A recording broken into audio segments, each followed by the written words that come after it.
Iraq में nuclear हमलों का बड़ा खौफ। न्यूक्लियर जंग की तैयारी कर रहा है सर्बिया। बम शेल्टर तैयार कर रहा है सर्बिया। संभावित न्यूक्लियर जंग से पहले सेना मजबूत करने की तैयारी है। सर्बियाई राष्ट्रपति अलेक्जेंडर वुसिक का बड़ा ऐलान।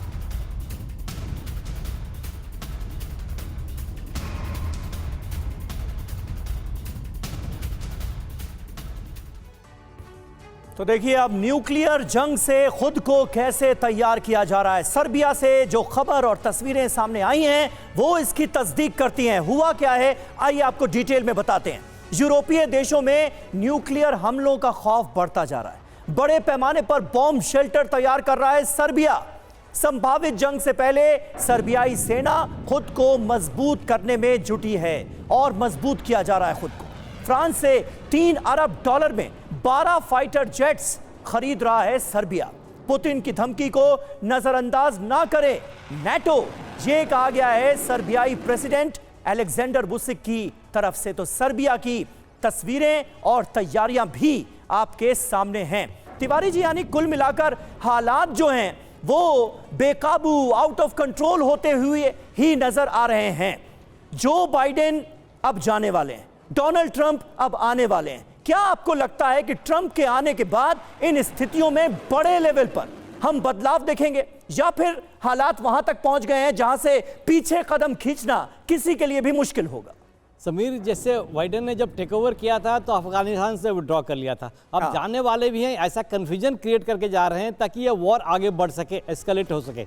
ये ट्रंप के ऊपर डिपेंड करता है कि वॉर को डिस्केलेट करे और ये जो था शांति की तरफ झुकाव लेकर आए। ये देखिए वेरी क्लियर है, जिस तरीके से यूके ने, अमेरिका ने जो अपने वेपन्स दे दिए हैं रशिया को यूज करने के लिए रशिया के अंदर, लेकिन जैसे रशिया के अंदर स्ट्राइक होगा तो जैसे अभी गोसा बता रहे थे, रशिया के लोग थोड़े परेशान होंगे। तो रशिया को इनसे एक स्टेप आगे सोचने की बहुत आवश्यकता है और वो कर भी रहा है।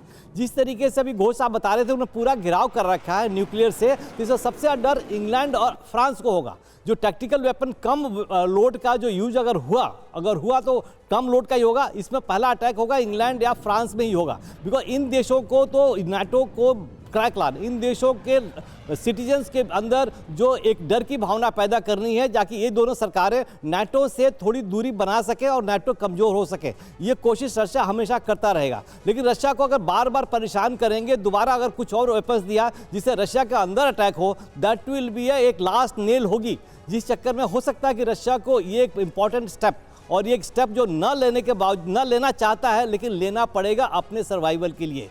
फिलहाल जो बात चल रही थी, जैसा चल रहा है कि रशिया ने यूक्रेन के जो 20% एरिया कब्जा कर रखा है, वहां पर एक सीज फायर रुकाव हो सकती है। लेकिन यूक्रेन को समझना पड़ेगा कि भले परमिशन अमेरिका ने दे दी है, बट उस वेपन को ये रूस के अंदर फायर करने के लिए यूज ना करे। जहां तक कुर्स का सवाल है, देखिए 40% एरिया ये पीछे आ चुके हैं। जिस तरीके से विंटर्स में इनकी सेना को परेशानी होगी, इनकी यूक्रेनियन को वापस आना ही पड़ेगा। ये हमने वर्ल्ड वॉर टाइम में भी देखा था, जर्मनी कुर्स में जाके ही फंसी थी और विंटर्स में उनको परेशानी हुई थी, वापस आ गए थे। अब जिस तरीके से Russia pointed targets, energy sectors, different sectors को डिस्ट्रॉय कर रहा है ताकि यूक्रेन अपने बैकफुट पर आ सके और इसकी समझौता पर सके। लेकिन ये शांति बाइडेन साहब नहीं चाहते हैं कि यूक्रेन और रशिया में शांति है। इस शांति की तरफ स्टेप ट्रंप के टेक ओवर करने के बाद पूरी उम्मीद है कि थोड़ा आगे बढ़ेगा। ये जो कंफ्यूजन बाइडेन साहब जाते जाते उन्होंने परमिशन दे दिया और क्रिएट करने की कोशिश की थी, ये एक बहुत नेगेटिव स्टेप है और एक इस झुकाव, मतलब इस तरीके से न्यूक्लियर वॉर की तरफ। बिल्कुल सर, और ट्रंप आए, डोनाल्ड ट्रंप, लेकिन उससे पहले हालात इतने ज्यादा खराब होते हुए नजर आ रहे हैं कि ऐसे में अब रूस की तरफ से न्यूक्लियर धमकियां भी आ रही है।